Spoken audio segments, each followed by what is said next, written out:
and welcome to SPM IS Academy. Today we will analyze important newspaper articles of 12th October 2020. Please note you can download the PDF version of today's newspaper analysis by clicking the link given in the comment section. You can download the PDF version of September 2020 magazine from our website spmisacademy.com. You can also join our WhatsApp group through the link given in the description section for more study materials. This is the list of the topics that we'll cover from today's newspaper. And the first article is taken from editorial segment. It is about GST shortfall issue. This topic is important from our syllabus paper 4 Indian economy point of view. सबसे पहले इस article को समझने के लिए हम लोग GST का स्ट्रक्चर समझ लेते हैं. देखो, GST stands for goods and services tax और इस सिस्टम को लाया गया था in 2017 on 1 July as a result of 101st constitutional amendment act. इसके पहले देखो कैसा था कि इनडायरेक्ट टैक्सेस के, आई होप आप इतना तो जानते ही हैं कि दो तरह के टैक्सेस होते हैं, direct tax system and indirect tax system. Direct tax system वो होता है जिसमें जो लोग टैक्स भरते हैं उन्हीं के ऊपर वो टैक्स एप्लीकेबल भी होता है. फॉर एग्जांपल इनकम टैक्स या कॉरपोरेट टैक्स. तो ये होता है डायरेक्ट टैक्स का एग्जांपल. इनडायरेक्ट टैक्स का एग्जांपल टैक्स भरने वाले कोई और होते हैं और एप्लीकेबल किसी और के ऊपर होता है. फॉर एग्जांपल जो हम लोग जीएसटी भरते हैं, मान लो आपने रेस्टोरेंट में खाना खाया, तो अब जीएसटी हमारे जेब से जाता है, लेकिन वो हम देते किसको हैं? हम देते हैं उस रेस्टोरेंट ओनर को, और वो ओनर हमारे बिहाफ पे सरकार को वो टैक्स का पैसा जमा करता है. तो that is indirect tax. GST is an example of indirect tax. तो इससे ये जीएसटी लाने से पहले, before this 1 July 2017, there were so many kinds of indirect taxes. For example central excise duty, customs duty, service tax, state level पे value added tax. तो कई सारे तरह के इनडायरेक्ट टैक्सेस थे. अब उन सबको सब्ज्यूम करके जीएसटी ला दिया गया है, goods and services tax. It is a value added tax. I hope आप इसको समझते हैं. चाहे सर्विस के फॉर्म में हो या गुड्स के फॉर्म में हो, जितना वैल्यू ऐड किया जाएगा उतने के ऊपर टैक्स लग जाएगी. So this is a major reform in the indirect tax system in our country that was brought in 2017. So with it, a large number of, as I said, central and state indirect taxes merged into single taxation system known as GST. लेकिन जब ये GST implement किया जा रहा था 2017 में, तो कई सारे स्टेट गवर्नमेंट्स इसको अपोज कर रहे थे. उनको डर था कि एक बार जब GST ला दिया जाएगा और सेंट्रल और स्टेट के इनडायरेक्ट टैक्सेस को मर्ज कर दिया जाएगा, तो स्टेट गवर्नमेंट्स को नुकसान होगा as far as their collection through indirect taxes is concern. For example, मान लो असम सरकार को हर साल 1000 करोड़ रुपए की कमाई होती है इनडायरेक्ट टैक्सेस. तो उसको डर था, इस तरह के कई सारे स्टेट गवर्नमेंट्स को डर था कि एक बार जब जीएसटी आ जाएगा तो स्टेट गवर्नमेंट्स की जो इनडायरेक्ट टैक्सेस से कमाई है that will see a dip, उसमें कमी आएगी. और इस कारण से फिर सेंट्रल गवर्नमेंट ने प्रॉमिस किया कि आने वाले 5 सालों तक जो भी जीएसटी में कमी आएगी, जो भी, देखो 2017 में ये लाया गया था, तो सेंट्रल गवर्नमेंट ने प्रॉमिस किया कि 2015-16 में जो भी इनडायरेक्ट टैक्सेस का कलेक्शन हुआ है स्टेट गवर्नमेंट का, उससे वो 14% एक्स्ट्रा बढ़ा करके देंगे स्टेट गवर्नमेंट को आने वाले 5 सालों तक. मतलब जीएसटी को कंपनसेट किया जाएगा if there is any kind of loss in revenue collection for the states. इसकी मदद से समझते हैं जीएसटी कंपनसेशन. इस फिगर की मदद से ही समझ लेते हैं. मान लो आसाम सरकार है और उसकी 2015-16 में इनडायरेक्ट टैक्सेस के थ्रू 100 करोड़ रुपए की कमाई हुई थी. तो अब आसाम सरकार, इस तरह के कई सारे सरकार जो है उस टाइम में अपोज कर रहे थे कि जीएसटी आने के बाद हो सकता है कि उनके इनडायरेक्ट टैक्सेस की कमाई और कम हो जाए. तो इस कारण से सेंट्रल गवर्नमेंट ने प्रॉमिस किया कि आने वाले 5 सालों तक, 2017 में जीएसटी लाया गया था, सो 2017 से लेकर 2022 तक जो भी जिस स्टेट की 2015-16 में इनडायरेक्ट टैक्स से कमाई थी उससे 14% बढ़ा करके दिया जाएगा. मान लो, मतलब आसाम सरकार की 100 करोड़ रुपए की कमाई थी, तो 2017 से लेकर के 2022 तक जो भी जीएसटी के बाद इनडायरेक्ट टैक्सेस की कमाई होगी स्टेट गवर्नमेंट की, मान लो हो सकता है सिर्फ 80 करोड़ की कमाई हुई जीएसटी लगने के बाद, तो जो बचा हुआ डिफरेंस है 114 करोड़, मैंने कहा ना 100 करोड़ रुपए की कमाई तो 2015-16 में थी, उससे 14% बढ़ा करके दिया जाएगा, मतलब टोटल 114 करोड़ दिया जाएगा. और मान लो असम सरकार की कमाई 2017-18 में बस 80 करोड़ हुई, तो कंपनसेट करने के लिए 34 करोड़ रुपए central government state government of Assam को देगी. तो इस तरीके से जीएसटी कंपन कंपनसेशन का कॉन्सेप्ट लाया गया कि आने वाले 5 सालों तक जो भी लॉस होगा स्टेट गवर्नमेंट्स को because of application of GST, that loss will be compensated bye the central government with additional revenue of 14% for coming 5 fiscal years. अब इसके लिए एक स्पेशल कंपनसेशन सेस लगाया गया। अब सेंट्रल गवर्नमेंट तो अपने जेब से देगी नहीं, अब वो कहाँ से देगी ये पैसा कंपनसेट करने के लिए स्टेट गवर्नमेंट्स को, तो इसके लिए कॉन्सेप्ट लाया गया जीएसटी कंपनसेशन सेस। देखो जो भी कुछ इस तरह के ऑब्जेक्ट्स होते हैं, सिन गुड्स या luxury goods, I hope sin goods और लग्जरी गुड्स आप समझते होंगे। Sin goods are the goods that are considered harmful for the society, for example alcohol, tobacco, drugs, soft drinks, fast foods. इन सारे sin goods पे या luxury goods पे that products that are not essential but are highly desirable and associated with wealthy and affluent people, इन सारे तरह के goods पे वैसे ही जीएसटी ज़्यादा लगाया जाता है, 28% लगाया जाता है सिन गुड्स पे या लग्जरी गुड्स पे। इन सारे सिन और लग्जरी गुड्स के ऊपर जीएसटी 28% के ऊपर से जीएसटी कंपनसेशन सेस लगाया गया। सेस का कॉन्सेप्ट भी मैं पहले ही आपको बता चुका हूँ। It is a kind of tax on tax that is applicable for a specific purpose. तो ये जो इन सिन गुड्स और लग्जरी गुड्स के ऊपर सेस लगाया गया जीएसटी कंपनसेशन सेस, उसका पर्पस ही था कि स्टेट गवर्नमेंट्स के रेवेन्यू में जो भी शॉर्टफॉल आएगा उसको कंपनसेट किया जाएगा with help of this GST compensation cess. तो इस तरह का कॉन्सेप्ट ला दिया गया और इस तरीके से आराम से पिछले 3-4 सालों से काम चल रहा था जब से जीएसटी एप्लीकेबल था। जीएसटी कंपनसेशन सेस लगा करके भारत सरकार की कमाई होती थी और उस कमाई की मदद से जो भी स्टेट गवर्नमेंट्स के जीएसटी अर्निंग में शॉर्टफॉल होता था with respect to the earning of 2015-16 उसको कंपनसेट कर दिया जाता था। बट अब प्रॉब्लम क्या हुई रिसेंट टाइम्स में, एकाएक से मार्च में बिकॉज ऑफ कोविड-19 lockdown was brought across the country और उस लॉकडाउन के बाद सारी economic activities came to a standstill suddenly और इस कारण से रेवेन्यू कलेक्शन एकाएक से सेंट्रल गवर्नमेंट और स्टेट गवर्नमेंट दोनों का ही डिप खा गया, बुरी तरह से नीचे चला गया। सेंट्रल गवर्नमेंट की जीएसटी से कमाई और स्टेट गवर्नमेंट की जीएसटी से कमाई दोनों ही बहुत कम हुई और इस कारण से जीएसटी कंपनसेशन सेस भी बहुत कम हुआ। तो अब प्रॉब्लम क्या हुई इस साल जब 42nd जीएसटी काउंसिल मीट हुई, तो देखो इस साल सेंट्रल गवर्नमेंट के पास पैसा ही नहीं था कि वो स्टेट गवर्नमेंट्स को कंपनसेट कर सके, जो भी उनका जीएसटी लॉस हुआ उसको कंपनसेट कर सके। तो 2-3 महीनों तक तो उन्होंने पैसा दिया ही नहीं।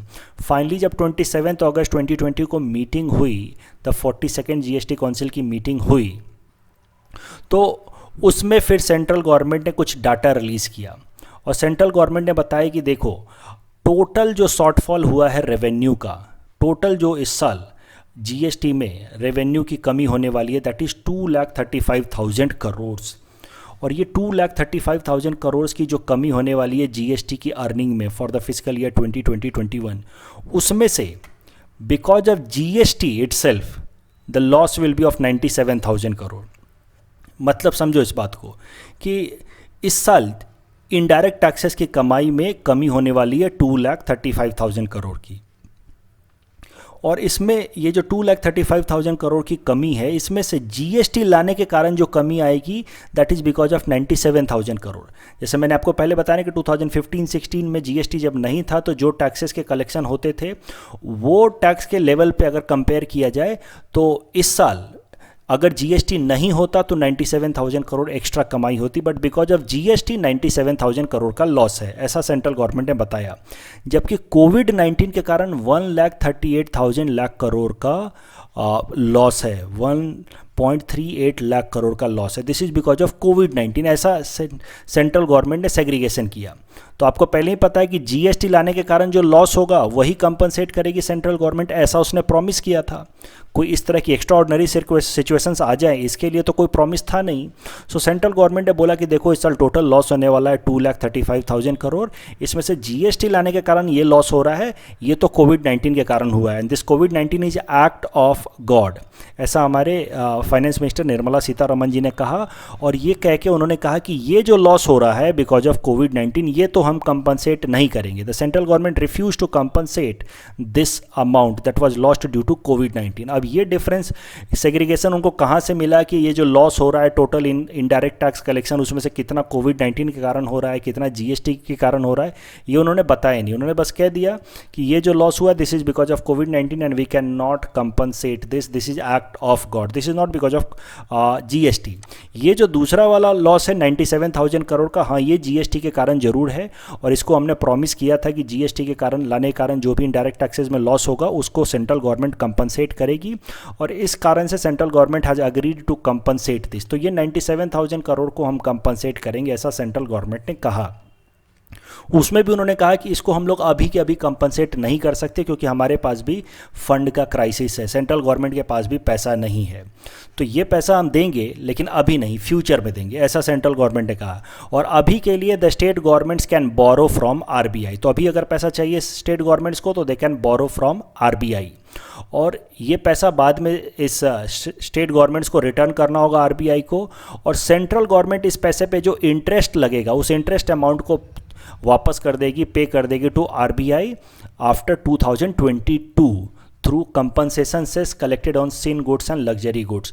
तो देखो सिन गुड्स और लग्जरी गुड्स पे कंपनसेशन सेस बस 2022 तक लगना था, लेकिन अब सेंट्रल गवर्नमेंट ने कह दिया कि हम उसको आगे भी बढ़ाएंगे, 2023 में 2024 में भी लगाएंगे, और उस सेस से जो कमाई होगी on sin goods and luxury goods, उस सेस की कमाई से ये जो पैसा स्टेट गवर्नमेंट्स ले रहे हैं लोन पे फ्रॉम आरबीआई, इस लोन का इंटरेस्ट चुकाने में काम आएगा। The compensation cess collected on sin goods and luxury goods collected after 2022। तो ये कॉम्प्लेक्स तरीके का एक प्रपोजल दिया है सेंट्रल गवर्नमेंट ने स्टेट गवर्नमेंट्स को कि आप ये पैसा तो भूल जाओ बिल्कुल, जो कोविड-19 के कारण हुआ है, जो जीएसटी लाने के कारण लॉस हुआ है वो हम देंगे लेकिन अभी नहीं, फ्यूचर में, और अभी के लिए आप आरबीआई से लोन ले लो। सिंपल सा इस तरीके का स्ट्रक्चर रखा है। अब करंट इशू क्या है, देखो बाकी सारे स्टेट्स तो मान गए, लेकिन ये जो 10 स्टेट हैं, झारखंड, केरला, महाराष्ट्र, दिल्ली, पंजाब, राजस्थान, तमिलनाडु, तेलंगाना, वेस्ट बंगाल एंड छत्तीसगढ़, अगर आप देखें तो most of them are non BJP states, जहाँ जहाँ पे सेंट्रल गवर्नमेंट की जो सेंट्रल गवर्नमेंट जो पार्टी जो रूल करती है सेंट्रल गवर्नमेंट में, उसके अगेंस्ट जो पार्टीज़ हैं स्टेट्स में, उन लोगों ने इस फार्मूले को एक्सेप्ट करने से रिफ्यूज़ कर दिया। They have refuse to accept this centre's formula. उन्होंने 2 इशूज़ रेज़ किए हैं। पहला इशू उन्होंने रेज़ किया है कि सेंट्रल गवर्नमेंट को पूरा का पूरा जो लॉस अमाउंट है उसको मेकअप करना चाहिए। ये जो 2,35,000 करोड़ का लॉस है इसको मेकअप करना चाहिए। वो कह रहे हैं कि पता नहीं सेंट्रल गवर्नमेंट को ये कैसे पता चल गया कि कितना लॉस जीएसटी के कारण हुआ है, कितना कोविड-19 के कारण हुआ है। Loss is loss of the state governments, and in indirect taxes में कमाई कम हुई है और उसको कंपनसेट करना चाहिए। The entire amount should be made up by the central government. और दूसरा, the central government should borrow from RBI and compensate to the state governments rather than asking the state government to borrow directly from RBI. अगर state पैसे की कमी है central government को तो वो खुद बोरो कर सकती है आरबीआई से, और आरबीआई से पैसा लेकर के वो स्टेट गवर्नमेंट्स को दे सकती है। Why it is asking the state governments to borrow from RBI. तो ये 2 इशूज़ हैं जिसको लेकर के आज मीटिंग होगी। 43rd जीएसटी काउंसिल की मीटिंग होने वाली है। इसमें ये 10 स्टेट्स जो हैं इनके फाइनेंस मिनिस्टर्स इस इशू को रेज करेंगे। तो आज ये मीटिंग हो जाएगी 12 अक्टूबर को, तो कल इस पे फैसला आ जाएगा। कल इस फैसले को हम फिर से डिस्कस करेंगे अपने एनालिसिस में। तो ये सारा बैकग्राउंड कल मैं नहीं बताऊंगा, कल मैं सिर्फ न्यू डेवलपमेंट्स क्या हुई हैं in the 43rd meeting of GST council वो हम डिस्कस करेंगे। So on basis of this topic I have given you this practice question. You can attempt this question. इस क्वेश्चन को अटेम्प्ट करने के लिए थोड़ा हिंट्स भी मैंने यहाँ दे रखा है, आप इस हिंट्स को यूज करके इस क्वेश्चन को आंसर कर सकते हैं। The next article is taken from Science and Technology segment. It is about Feluda test. This topic is important from our syllabus paper 4 Science and Technology point of view. So सबसे पहले देखते हैं ये news article क्या है। Health minister, union health minister Harshvardhan साहब ने एक नए तरीके का टेस्ट डेवलप किया है। इंडिया ने इस टेस्ट को डेवलप किया है, उस नए टेस्ट को उन्होंने अनाउंस किया है। देखो, indigenously developed Feluda paper strip. Health minister Harshvardhan साहब ने अनाउंस किया है कि ये टेस्ट आने वाले 1-2 हफ्ते में इंडियन मार्केट में अवेलेबल हो जाएगा। सो ये जो indigenously developed Feluda paper test है, दिस इज़ फॉर सार्स कोविड-19 टेस्ट। तो अभी तक जो भी हम लोग टेस्ट कराते थे, RT-PCR टेस्ट या एलिसा टेस्ट, उससे बेहतर है ये टेस्ट, क्योंकि ये शॉर्ट टर्म में और सस्ते दाम में हो जाएगा। ये पूरा का पूरा टेस्ट हार्डली 500 से 600 रुपये में हो जाएगा और इसका रिजल्ट 2 मिनट के अंदर आ जाएगा। तो ज़रा समझते हैं कि ये फेलुदा टेस्ट है क्या। देखो, Feluda stands for FNCAS 9 editor limited uniform detection assay. अब ये पूरा याद मत रखो, इतना कोई पूछेगा नहीं। समझते हैं बस ये फेलुदा टेस्ट काम कैसे करेगा। तो देखो, इस फेलुदा टेस्ट में क्या होगा कि एक RNA गाइड मॉलिक्यूल होगा, एक इस तरह का एंटीजन मॉलिक्यूल होगा, gRNA जिसका नाम है। उसके साथ एक तरह का प्रोटीन मॉलिक्यूल रहेगा, FNCAS 9 प्रोटीन। तो ये प्रोटीन मॉलिक्यूल और ये RNA गाइड मॉलिक्यूल, इन दोनों को मिला करके एक सैंपल बनाया जाएगा, एक तरह का केमिकल बनाया जाएगा। और जो भी पेशेंट्स हैं, जो भी सस्पेक्टेड पेशेंट्स हैं, उनका स्वैब सैंपल लिया जाएगा और इस स्वैब सैंपल के ऊपर ये दोनों जो केमिकल्स हैं इनको मिक्स किया जाएगा। ये दोनों जो एंजाइम्स हैं उनको मिक्स किया जाएगा। इसको मिक्स करते के साथ ही होगा क्या कि अगर सिर्फ सिंगल लाइन आ रहा है, इसका मतलब है कि वो पेशेंट निगेटिव है, यानी कि उसको कोविड-19 नहीं है। अगर डबल लाइन आ जाता है तो इसका मतलब है कि वो पेशेंट पॉजिटिव। और इस टेस्ट को कंडक्ट कराने में, जैसा कि मैंने आपको बताया, it will hardly take 1 to 2 minutes. तो इससे टेस्टिंग बहुत आसान हो जाएगी। अगर टेस्टिंग आसान हो जाएगी तो फिर इस वायरस को कंट्रोल करना भी उतना ही इफ़ेक्टिव हो जाएगा। अभी तक जो हम लोग टेस्ट यूज कर रहे थे, test being use so far is ELISA antigen test और rapid reverse transcriptase polymerase chain reaction RT-PCR test. देखो, एलिसा एंटीजन टेस्ट में क्या होता है, इस फिगर की मदद से समझो। ये हमारा बॉडी है और अगर हम किसी भी इस कोविड-19 वायरस के कांटेक्ट में आते हैं तो हमारी बॉडी इस वायरस के अगेंस्ट एंटीजन डेवलप करती है हमारे बॉडी के अंदर। और ये एलिसा एंटीजन टेस्ट में ये एंटीजन को काउंट किया जाता है, एंटीजन को डिटेक्ट किया जाता है। इसी को हम लोग कहते हैं एलिसा एंटीजन टेस्ट। जबकि दूसरा जो टेस्ट है RT-PCR टेस्ट, इस RT-PCR टेस्ट में हमारे नाक से या गले से स्वैब निकाला जाता है, जो सैंपल होता है। उस सैंपल स्वैब से RNA को निकाला जाता है। RNA एक स्पेशल तरीके का मॉलिक्यूल है इनसाइड आवर स्वैब। उस RNA को के अंदर से फिर DNA निकाला जाता है और उस DNA के ऊपर एक सुटेबल केमिकल मिक्स करने से हमें पता चल जाता है, एक स्पेशल तरह का कलर मिलता है और उससे हमें पता चल जाता है कि इस स्वैब सैंपल के अंदर कोविड-19 वायरस था या नहीं। सो सीधी बात है, एंटीजन टेस्ट में, एलिसा एंटीजन टेस्ट में बॉडी के अंदर एंटीजन है या नहीं वो देखा जाता है। और RT-PCR टेस्ट में देखा जाता है कि हमारा जो स्वैब है उसके अंदर के RNA DNA में कोविड-19 वायरस है या नहीं। सो दोनों के बीच का डिफरेंस यहाँ पे एक बार देख लो। ELISA test detects antibody while RT-PCR test the virus itself. Virus हमारे का DNA के अंदर अटैच्ड है तो सीधा सीधा वो वायरस को टेस्ट कर लेता है, जबकि एलिसा टेस्ट डायरेक्ट वायरस को टेस्ट नहीं करता, it detects the antigen inside our body. So दिक्कत क्या है कि अगर मान लो एक बार कोई पेशेंट क्योर भी हो गया, अगर वो ठीक भी हो गया है, तब भी ये जो एलिसा टेस्ट है उसको पॉजिटिव ही दिखाएगा, क्योंकि एक बार हम ठीक हो जाते हैं फिर भी हमारे बॉडी में एंटीजन तो रहेगा ही। So that is why this ELISA test is not very good, because ELISA test will keep on showing positive even when we have recovered completely, क्योंकि हमारे बॉडी के अंदर तो एंटीजन रहेगा ही।